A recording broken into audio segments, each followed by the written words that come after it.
Assalamualaikum warahmatullahi wabarakatuh. A'udzu billahi minasy syaithanir rajim. Bismillahirrahmanirrahim. Alhamdulillahi rabbil alamin wassalatu wassalamu ala asyrafil anbiya'i wal mursalin sayyidina Muhammadin wa ala آله وصحبه أجمعين سبحانك لا علم لنا إلا ما علمتنا إنك أنت العليم الحكيم ولا حول ولا قوة إلا بالله العلي العظيم رب اشرح لي صدري ويسر لي أمري واحلل عقدة من لساني يفقه قولي وسدد لساني واهد قلبي بحق نبيك محمد صلى الله عليه وسلم أغننا بالعلم وزينا بالحلم وأكرمنا بالتقوى وجملنا بالعافية نوينا التعلم والتعليم والتذكر والتذكير والنفع والانتفاع والإفادة والاستفادة والحث على التمسك بكتاب الله وسنة رسوله صلى الله عليه وسلم ودعاء إلى الهدى والدلالة على الخير ابتغاء وجه الله مرضاته وقربه وثوابه سبحانه وتعالى آمين يا رب العالمين.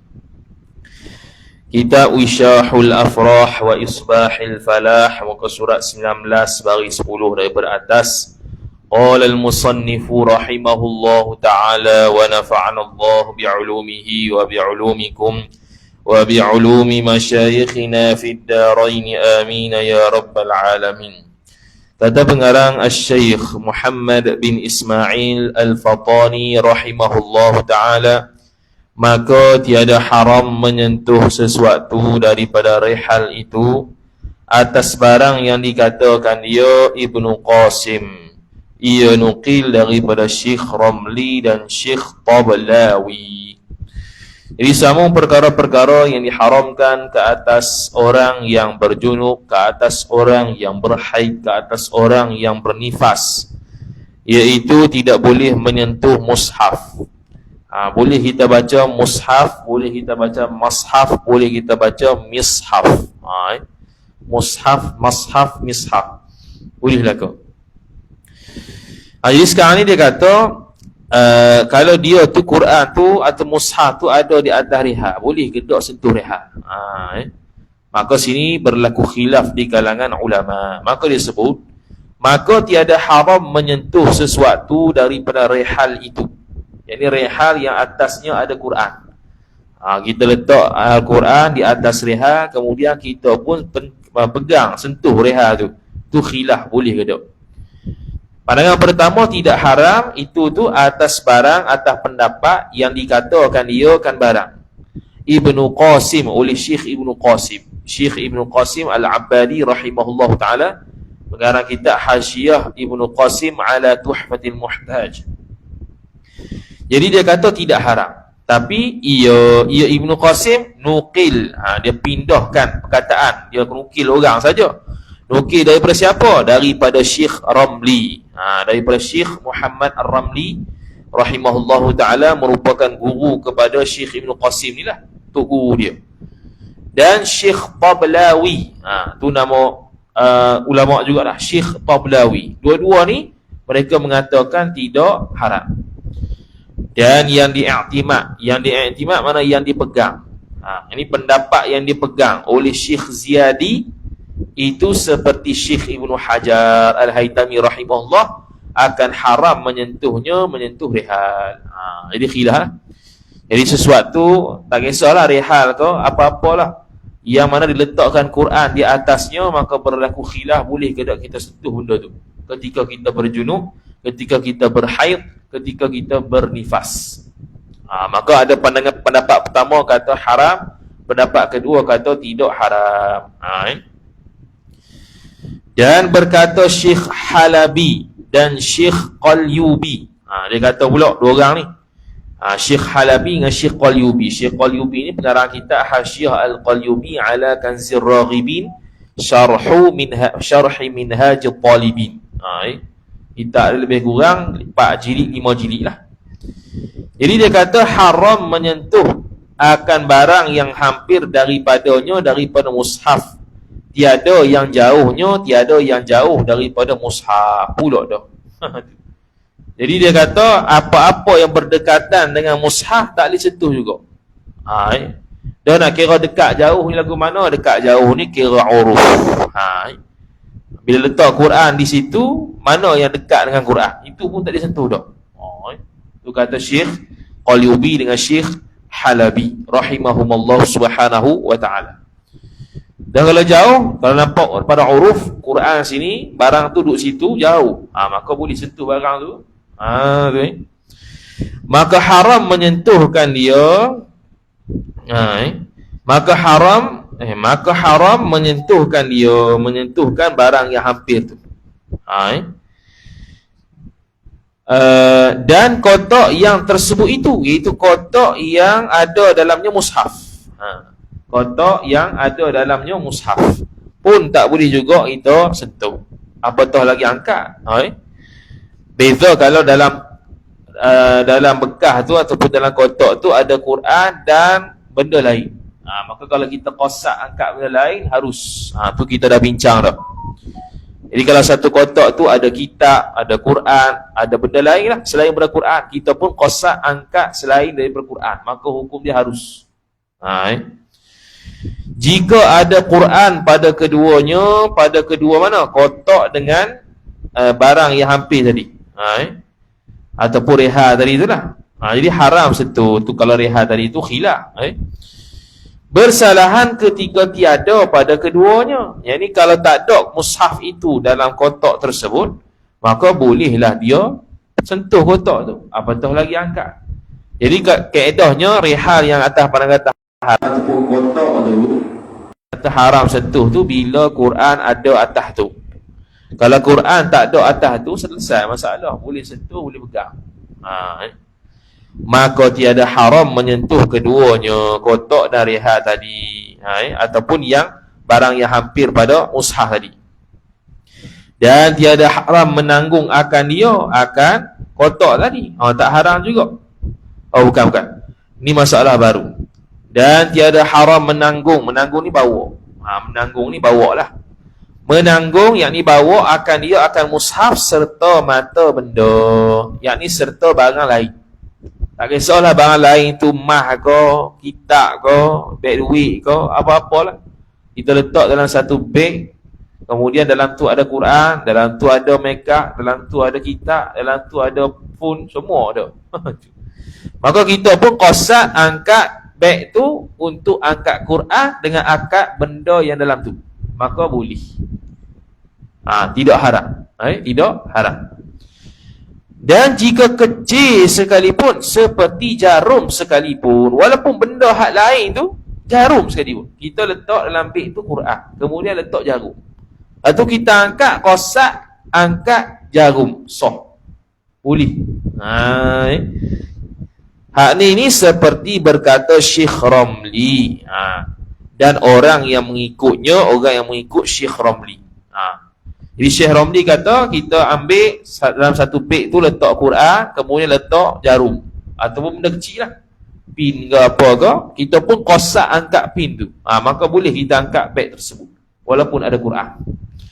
Dan berkata Syekh Khatib Syirbini, pengarang kitab Al-Iqna' fi Halli Matni Abi Syuja', pengarang kitab Mughnil Muhtaj ila Ma'rifati Ma'ani Al-Fadhil Minhaj, dia kata tak dapat tiada bahawa patut ia mata benda tu bagi mengikut pada uruf, iaitu mengikut qadar uruf. Apakah uruf yang mengatakan dia ni angkat mata benda, angkat barang selain Quran? Kalau jarum tu kecil sangat, jarum tu dari sudut urufnya tak panggil angkat barang lagi tu. Mestilah kalau paling kurang pada urufnya dia tu besar juga macam Quran ataupun semisal Quran. Quran kecil contohnya, Quran kecil tu 4 segi tu dia angkat sekali dengan kotak tisu, badang lah. Ni jarum kecil sangat jarum tu. Jadi menurut Syekh Khatib Syirbini, kalau mengangkat jarum tu tak memadai. Tidak memadai. Kena barang yang besar sikit macam Quran. Dan ditanggungkan dia ditanggung mushaf tadi tu tergantung. Ini dalam keadaan tak sentuh lah, kerana takut daripada menyentuh. Tergantunglah, kita pegang beg tu tergantung.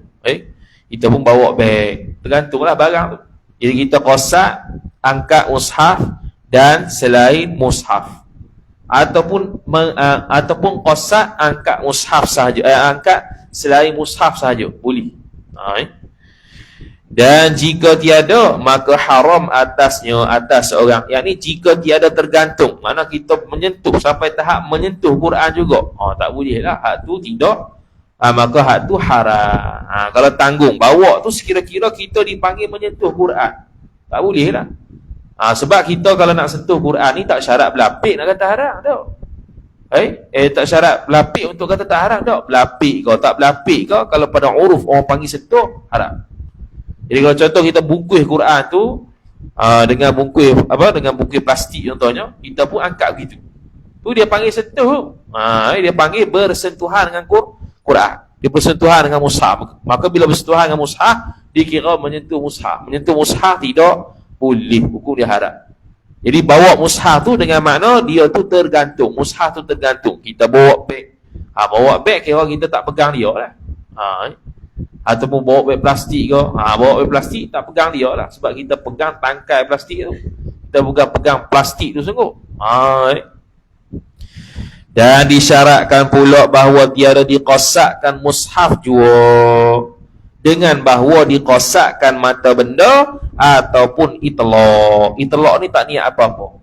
Jadi kalau dalam bungkusan tu, dalam beg tu ada Quran, ada benda lain selain Quran, nak jadikan dia tu tak haram, mestilah kita pegang tu, kita tanggung tu, kita bawa beg tu dengan kosak, kita angkat benda selain Quran, baru boleh. Ataupun tidak kosak apa-apa, angkat Quran pun tidak, angkat barang pun tidak, pun boleh juga, asalkan jangan kosak Quran. Kosak Quran maka hukum dia haram. Maka jika dikosakkan mushaf jua, kalau dia kosak, aku angkat ni angkat mushaf saja walaupun ada benda lain, maka haram atasnya, atas seorang tu angkat. Dan jika dikosakkan mushaf serta mata benda, kalau dia angkat tu, dia kosak angkat Quran dengan sekali mata benda, boleh ke tak? Maka hak ni khilaf. Pandangan pertama, tiada haram pada Syekh Ramli, dan haram pada Syekh Ibnu Hajar. Jadi khilaf. Jadi kalau dia angkat beg tu, dalam tu ada Quran, dalam tu ada benda lain selain Quran, dia angkat, kosak, angkat dua-dua, Quran sekali dengan mata benda sekali, maka hak tu khilaf. Syekh Ibnu Hajar kata haram, Syekh Ramli kata boleh. Jadi boleh pilih pandangan mana-mana. Kemudian kata musannif rahimahullahu ta'ala, dan tiada haram membalik akan lembar mushaf dengan bilah. Bilah ni kita ambil, kalau bilah ni macam pisau, mana kita ambil penunjuk tu, kita pun membalikkan mushaf. Contoh macam mana?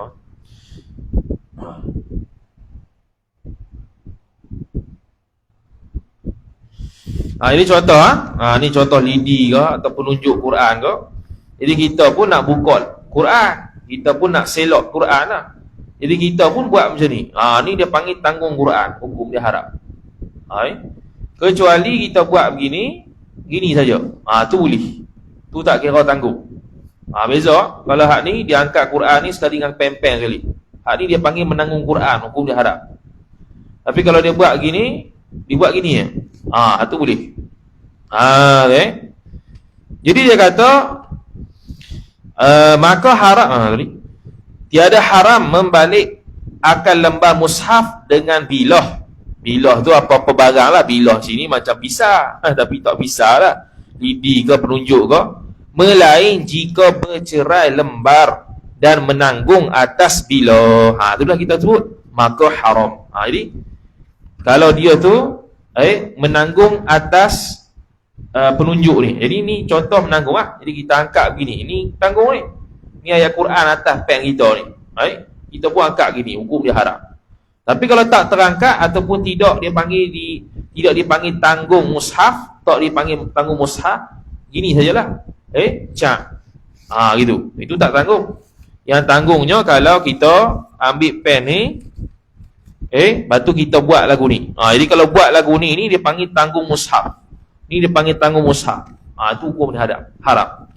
Tapi kalau buat macam ni, macam tadi tu, dia buat macam ni pegang ni mushaf dia pun straight ini perak, tu boleh. Tu beza dia. Kemudian kata musannif rahimahullahu taala, haram tu dengan ittifaq, sepakat ulama kata haram kalau tanggung mushaf atas lidi atas bilah tu, kerana dinamakan menanggung. Tu istilah dia, kerana dinamakan menanggung, membawa. Menanggung ni senang. Menanggung ni selain daripada makna bawa, ialah kita letak atas sesuatu. Tu dia panggil menanggung. Kita letak atas sesuatu. Tu antara salah satu menanggung selain daripada bawa. Kalau bawa, kita bawa macam ni pun menanggung juga. Kalau tadi tu sesuatu benda berada di atas dia, tu pun menanggung juga. Kita dukung anak, tu menanggung. Kita dukung anak tu menanggung. Dan tiada haram menanggung akan mushaf pada tafsir yang terlebih banyak daripada Quran dengan yakin.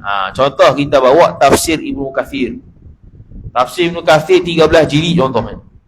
Jadi kita pun bawa satu jilid tu. Satu jilid tu boleh bawa tak? Boleh bawa bagi orang junub, bagi orang nifas, bagi orang haid. Sebab apa? Sebab qadar tafsir lebih banyak daripada Quran. Jadi kaedahnya mana-mana tafsir yang lebih banyak daripada Quran, hukum dia harus untuk tanggung, untuk bawa.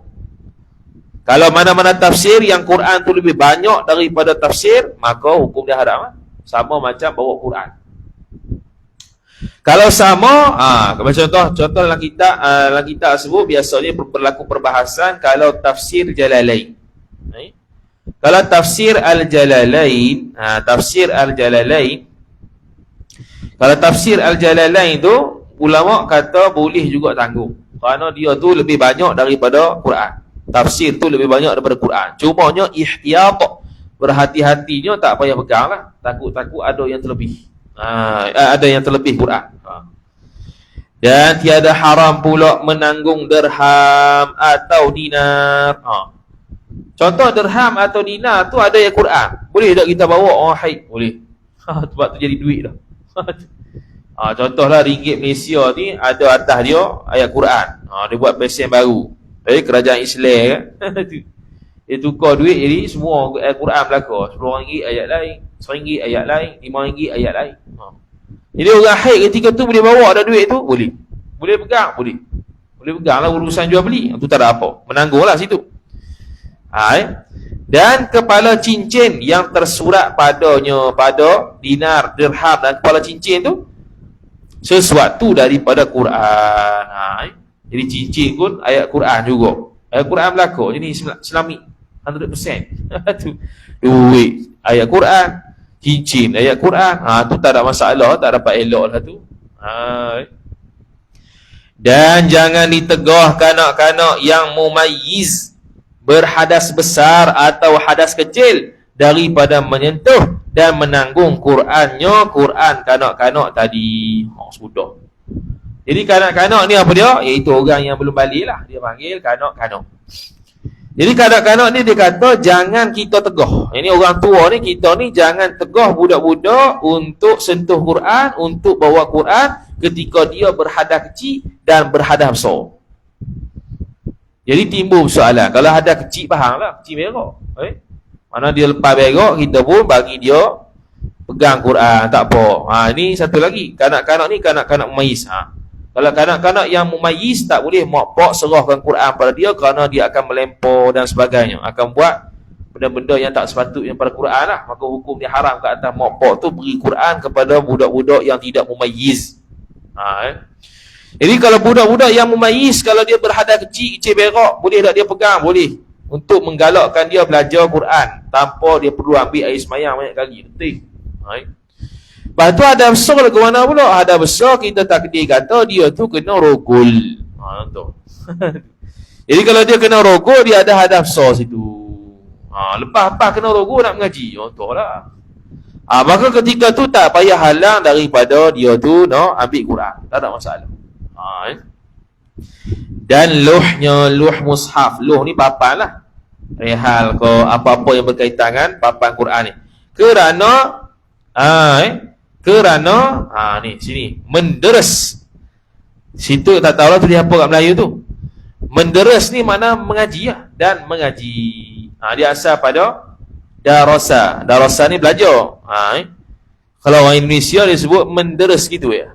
Memang bahasa dia menderes. Deres tu darasa. Darasa belajar. Ngaji lah. Bukan bertadarus lah. Lain tu. Supaya dia dapat menggalakkan diri dia mengaji tanpa perlu ambil air sembahyang teruk-teruk. Begitu. Habis dah bab haid, nifah, istihadah. Masuk pula bab yang baru. Babun najasati wa izalatiha. Baru nak masuk bab, sebelum masuk kitabus salah, dia nak masuk bab pada menyatakan najis-najis dan cara menghilangkan najis. Ini bab pada menyatakan ain najis. Sebab apa dia sebut ain najis? Ain tu ke huruf ain kan? Sebab najis ni ada dua. Pertama dia panggil ain najis. Ain najis tu benda najis tu sendiri. Tu ain najis. Kencing, berak, tu ain najis lah. Benda berak tu ada, betahik tu ada, tu ain najis. Kencing tu ada, itu ain najis. Darah tu ada, itu ain najis. Ain tu diri najis tu. Yang kedua dia panggil najis hukmi, iaitu rasa, bau, warna tak ada dah, tapi masih diberikan hukum najis. Kalau najis aini tadi ada bau, ataupun rasa, ataupun warna, ataupun tiga-tiga, ataupun dua-dua. Kalau najis hukmi tak ada terus tiga-tiga ni, tapi tak pernah basuh lagi tempat tu, dia panggil najis hukmi. Tempat tersebut dihukumkan najis walaupun dia sudah hilang bau, hilang rasa, hilang warna. Dia panggil tempat tu masih dihukumkan najis kerana kita belum lagi basuh dia. Okey. Dan menyatakan kaifiat menghilangkan dia, menghilangkan ain najis. Kaifiat, cara-cara menghilangkan najis. Ada najis mutawassithah, ada najis mughalladhah, ada najis mukhaffafah. Najis ringan, najis berat, najis pertengahan. Bermula najis itu tiga kategori. Pertamanya najasah mukhaffafah, iaitu najis mukhaffafah. Mukhaffafah ni najis yang diringankan. Apa yang diringankan? Iaitu basuhan dia. Basuhan dia senang. Lepas tu dia panggil najis mukhaffafah. Najis mukhaffafah satu saja, iaitu najasah mukhaffafah tu kencing kanak-kanak laki-laki yang belum sampai umurnya, umur laki-laki 2 tahun, dan tiada makan sesuatu yang mengenyangkan lain daripada laban, iaitu susu. Iaitu siapa dia? Kencing. Bila kata kencing, maka tak termasuk berak. Berak tak kena lah. Darah tak kena. Darah tu jadi mutawassithah belaka. Berak dia pun jadi mutawassithah, tak jadi mughalladhah. Mukhaffafah ni kecil saja. Kecil siapa? Kanak-kanak laki-laki, terkeluar perempuan. Kalau kanak-kanak perempuan, maka dia tu mutawassithah. Kena sekali basuh cara mutawassithah, bukan cara mukhaffafah. Yang belum sampai umurnya 2 tahun. 2 tahun hijrah, bukan 2 tahun masih 2 tahun hijrah. Kalau dah 3 tahun, 4 tahun keluar kencing, tu mutawassithah. Jadi kena 2 tahun ke bawah. Setahun lebih, 2 bulan, 3 bulan, masih bayi lah. Dan tiada makan sesuatu yang mengenyangkan lain daripada laban, lain daripada susu. Dia hanya minum susu ibu sahaja. Dia hanya minum susu ibu sahaja. Dia tak makan benda-benda lain. Kalau makan pun sekadar ubat. Ubat bukan mengenyangkan. Tu tak ada masalah. Jadi kalau dia makan umur setahun, makan dah nasi dagang contohnya, maka jadi mutawassithah. Umur 2 setahun, 7 bulan, makan dah nasi kandang, maka dia tu jadi mutawassithah. Tidak boleh air kecil tu jadi mukhaffafah. Dia mesti minum air susu ibu sahaja. Kalau air formula pun ada dah campuran benda lain, bukannya suci serta-merta, bukannya dia panggil susu yang betul-betul murni hanya daripada ibu dah. Bukan susu semata-mata, bahkan ada campuran lain.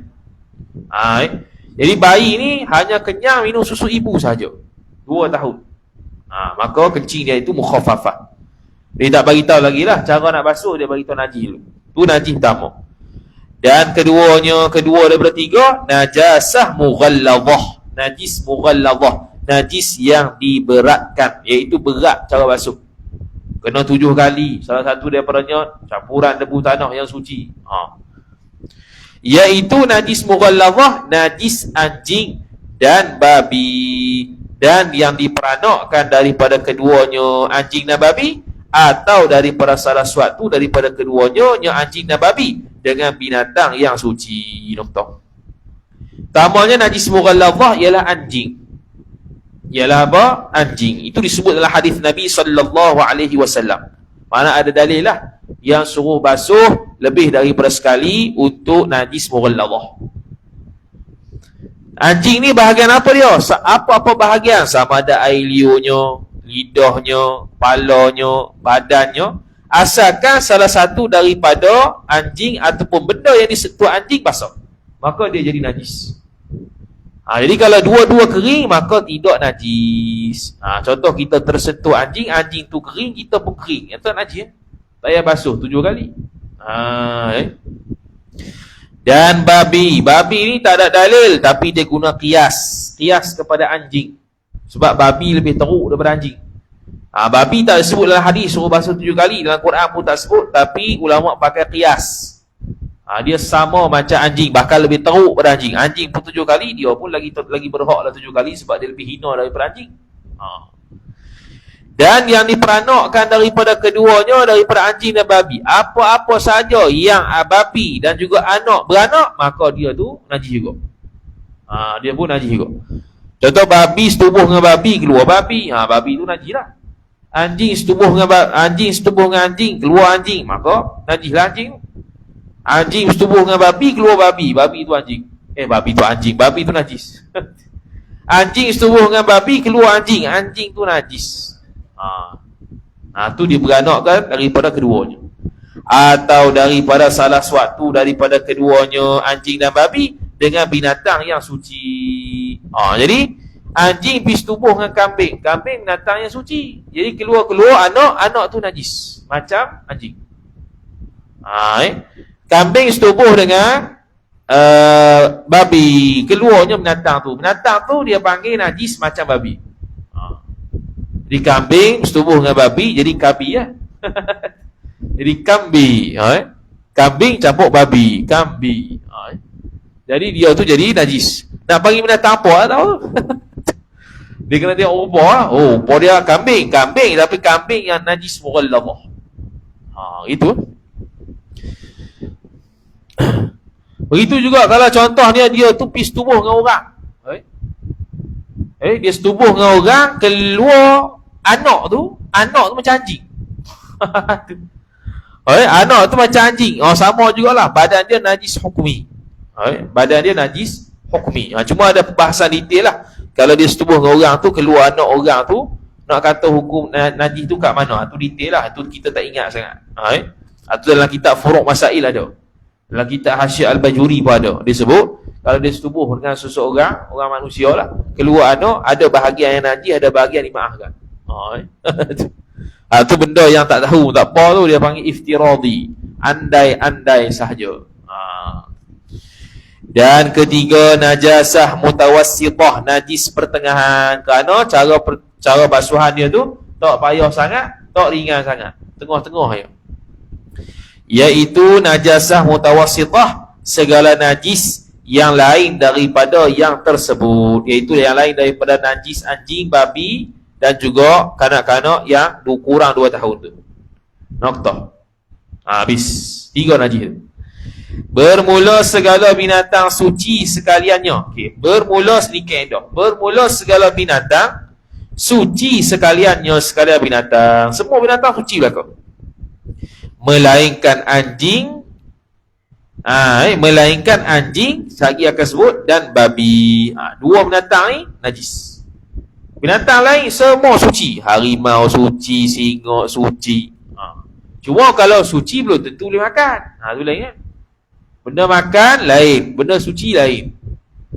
Rimau suci tapi tak boleh makan rimau.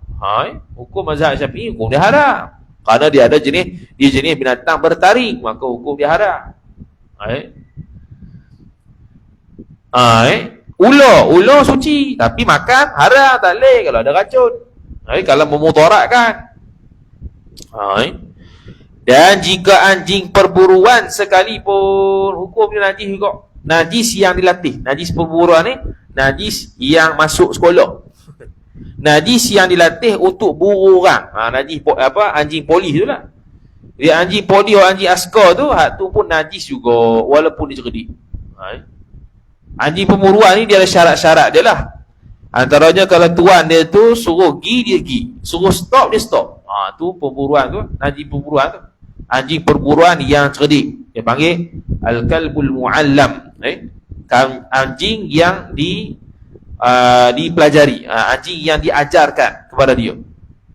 Kemahiran untuk bergerak dan diam. Tuan dia suruh gerak. Tuan dia suruh diam. Tu pun najis juga. Dan babi pun najis juga. Dan yang diperanakkan daripada kedua anjing dan babi, hak tu yang tadi kita sebut dah, atau daripada salah suatu daripada kedua anjing dan babi dengan binatang yang suci, hak tu pun kita sebut dah. Sama ada anjing dengan anjing setubuh, anjing dengan anjing setubuh, babi dengan babi setubuh, babi dengan anjing setubuh, ataupun dua-dua tu anjing babi setubuh dengan salah seorang dengan kambing atau lembu atau mana-mana binatang suci lah. Keluar anak tu najis. Keluar anak tu najis. Najis ni najis mughalladzah. Dan jika terkebawah sekalipun, dan jika terkebawah sekalipun, apa yang terkebawah ni? Daripada kedua dengan binatang yang suci, dan jika terkebawah sekalipun, apa yang terkebawah? Apa yang terkebawah ni? Dan jika terkebawah sekalipun. Wallahu a'lam, apa dia jika terkebawah ni? Tak tahu kat kita. Dan jika terkebawah sekalipun, apa dia terkebawah tu tak tahulah. Ada peringkat dia kot. Wallahu a'lam, binatang yang suci. Dan segala bangkai binatang najis. Dan segala bangkai binatang najis sekalian bangkai. Bangkai pula ialah binatang yang mati. Binatang yang mati. Binatang yang mati dia panggil bangkai. Begitu juga binatang yang mati yang tak ada sembelihan syarak. Lembu mati tanpa sembelih, bangkai. Kalau kita sembelih tapi makanan tersebut, binatang tersebut tak boleh makan, tak boleh juga. Kita sembelih apa? Sembelih singa, tak boleh. Singa tu jadi bangkai juga. Semua bangkai najis, melainkan bangkai manusia. Tu dia sebut bangkai. Melainkan bangkai manusia, iaitu mayat manusia. Hak tu tak najis. Kerana Allah Ta'ala memuliakan manusia dengan hukumnya suci, tak najis lah. Jadi maknanya sama ada kafir mati, Islam mati, semuanya tak najis berlaku.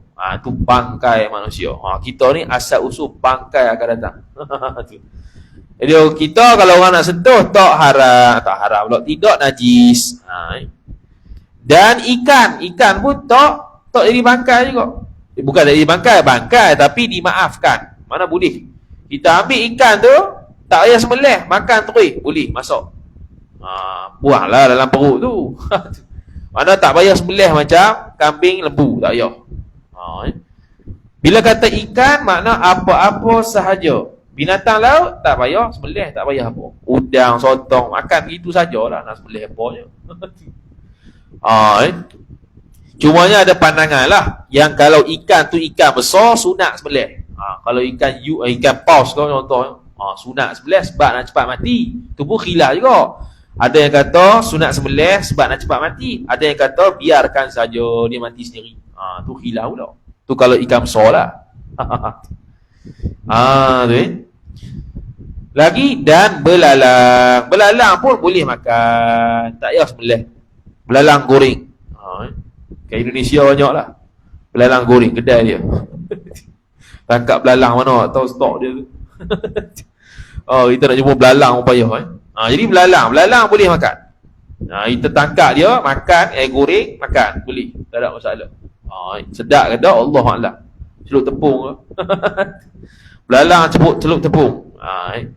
Jadi 3 benda ni saja dia panggil tak najis bangkai dia. Dan segala yang cair yang keluar daripada 2 jalan najis sekaliannya. Segala yang cair yang keluar daripada 2 jalan. 2 jalan tu apa dia? Kubur, dubur. Bahagian depan, bahagian belakang. Semua tu najis melainkan mani anak Adam. Air mani tak najis lah. Sebab air mani lah yang mencipta, Allah Ta'ala cipta kita melalui air mani. Ini mazhab Syafi'i. Mazhab Maliki najis. Mazhab Maliki air mani pun najis, sama macam air mani. Kalau mazhab Syafi'i, air mani tidak najis. Kalau kencing najis, darah najis, apa-apa cairan semua najis melainkan air mani dan mani segala binatang yang lain daripada anjing dan babi. Air mani siapa? Air mani lembu. Air mani kuba, air mani kambing. Itu boleh. Boleh bukan boleh apa? Tak najis lah. Tapi kalau air mani anjing najis. Apa-apa yang keluar daripada najis, apa-apa yang keluar daripada anjing dan babi najis lah kau. Itu ya kaedah dia. Dan barang yang diperanakkan daripada keduanya, kedua anjing dan babi, atau salah suatu daripada keduanya anjing babi dengan binatang yang suci, keluar air mani, maka hukum dia najis. Samalah tadi tu jadi air mani anjing babi dan apa-apa saja yang hasil daripada anjing babi, air mani dia turut jadi najis. Najis pula bukan najis biasa, najis mughalladhah. Dan keluar, yakni keluar dengan katanya yang cair. Kan tadi kata cair, dah keras lah ke mana? Keluar kata tiak-tiak yang keras. Tiak-tiak yang keras dia tak najis, tapi mutanajis. Contoh, kita pun sikit perut, keluar batu. Keluar batu kot dubur. Batu tersebut boleh tak kita pegang? Pegang tu boleh lah, tapi boleh tak kita panggil simpan ke apa? Boleh, dengan syarat basuh dulu, sebab dia mutanajis. Dia tak najis, dia mutanajis. Beza tu. Kalau najis, tak boleh basuh dah. Buat lagu mana pun najis itu. Air kencing tu tak boleh jadi suci dah. Memang confirm najis sampai akhirat. Kencing najis. Tak boleh nak proses dah. Tapi kalau batu tu keluar, batu tu benda gerak, keluar daripada dubur ataupun kubul, keluar air kencing, batu karang, wa'iyadzubillah, kita pun basuh batu tu bersih. Batu tu boleh pegang. Batu tu suci dah. Batu tu tak najis. Tu pelik gitu kau kan. Jadi kalau contoh, kalau ada orang batu karang, dia pun tembak tu karang tu, keluarlah batu-batu tu. Jadi batu-batu tu jadi mutanajis. Basuh boleh simpan buat kenangan. Gitu ya. Dan ulat pun sama juga. Ulat pun tak najis, tapi mutanajis. Sebab dia kena salut dengan tahi, mestilah dia ada najis, tapi mutanajis. Diri ulat tu tak najis, tapi dia tu mutanajis, terkena najis, sebab dia ada dalam kubul ataupun dubur yang termasuk dah dengan air kencing, dengan berak, dia pun jadi najis lah. Tapi mutanajis, dia terkena najis. Bukan ulat tu sendiri najis, bukan. Jadi mana-mana ulat semua suci. Tak ada ulat yang najis tak. Nampak geli tu tak najis tu. Tak najis. Bukan suruh makan kalau tak najis. Bahas tu. Ni bahas bab najis gedok, bukan suruh makan. Makan tu lain cerita pula. Kalau kita dalam kitab fiqh sebut kalau buah tu berulat. Kalau buah tu berulat, kita pun ambil ulat tu, makan ulat saja, hukum dia haram. Hukum dia adalah haram. Seperti biji-bijian keluar daripada kubul ataupun dubur tu, biji rambutan. Contoh, biji rambutan tu mutanajis, kita basuh-basuh, tanam pula boleh. Biji-bijian jika ditanamkan biji-bijian tu niscaya tumbuh. Tiada najis. Tak najis. Hanya mutanajis jua. Hanya mutanajis. Mutanajis ni terkena najis. Beza kalau najis ni memang tak boleh kata apa dah. Memang kena buang. Mutanajis ni mana boleh basuh. Contoh, tahi kena atas baju. Baju kita mutanajis. Bukan najis, baju kita bukan najis, tapi mutanajis, terkena najis. Yang najis tu tahi tu. Suci dengan dibasuhkan dia, dibasuhkan mutanajis tadi. Boleh untuk sucikan dia dengan kita basuh. Kita basuh biji tadi, biji rambutan yang keluar kot dubur tu, kita pun tanam, dia keluarlah pokok rambutan. Boleh, tak ada masalah. Cuma jarang berlaku lah. Dan keluar dengan barang yang keluar daripada dua jalan. Keluar ni mana dia nak kata? Kan tadi dia sebut, mestilah dia tu keluar daripada dua jalan, iaitu kubur dan kubur. Kubur dan dubur. Maka keluarlah katanya tu, kata hak tunya, yang keluar daripada segala lubang-lubang. Kalau keluar daripada lubang selain daripada dua tadi, tak jadi najis. Contoh, tahi telinga tak najis, tapi kotor lah. Hinguh tak najis, tapi kotor. Air liur tak najis, tapi kotor. Itu lah. Lubang apa? Tak ada lubang dah. Lubang lah, lubang telinga, lubang mata ke kalau ada lubang lah. Lubang hidung, lubang mulut. Tu semua tak najis. Kecuali kalau lubang mulut tu muntah tu najis sebab dia mari pada perut. Habis, kemudian dia kata, maka iaitu keluar daripada lubang-lubang tu suci sekaliannya. Melainkan muntah. Muntah tak suci lah. Muntah tu najis. Muntah tu bukan muntah najis, tapi najis. Beza. Mana muntah tu kalau kita buat muntah itu bukan suruh pergi basuh, boleh guna dah. Muntah tu najis. Dan air yang keluar daripada mulut orang yang tidur, yang keluar daripada ma'iddah, daripada perut, diketahuikan air liur tadi dengan busuk baunya, bau air liur, dan kuning. Dan kuning apa? Dan kuning warnanya, warna air liur. Okey, air liur orang yang tidur. Hukum najis tak? Asal hukum tak najis, kecuali kalaulah dia yakin kata air liur tu keluar daripada perut, dengan mana tanda dia keluar daripada perut, air liur dia tu kekuningan dan juga bau busuk, dan dia yakin itu keluar daripada perut dia, barulah jadi najis air liur orang tidur tu. Tapi kalau air liur tu meleleh tu, air liur putih, tak ada apalah. Air liur orang tidur yang najis tu ialah air liur yang keluar daripada perut tu, ma'iddah. Ma'iddah tu perut lah, tempat untuk berlaku pertukaran makanan kepada tahi, ma'iddah. Kemudian dia warna kuning, kemudian bau busuk, barulah najis. Kalau tak, maka tak najis. Tu dia kata maka najis ia air liur tadi. Wallahu subhanahu wa ta'ala a'lam. A'udzu billahi minasyaitonir rajim. Bismillahirrahmanirrahim. Alhamdulillahi rabbil alamin, wassalatu wassalamu ala asyrafil anbiya'i wal mursalin, sayyidina Muhammadin wa ala alihi wa sahbihi ajma'in. Allahumma zidna ilma warzuqna fahma. Allahumma zidna ilma warzuqna fahma. Allahumma zidna ilma warzuqna fahma. Wa sallallahu ala sayyidina Muhammad wa ala alihi wa sahbihi wa baraka wa sallam. Walhamdulillahi rabbil alamin. Wassalamu alaikum warahmatullahi wabarakatuh.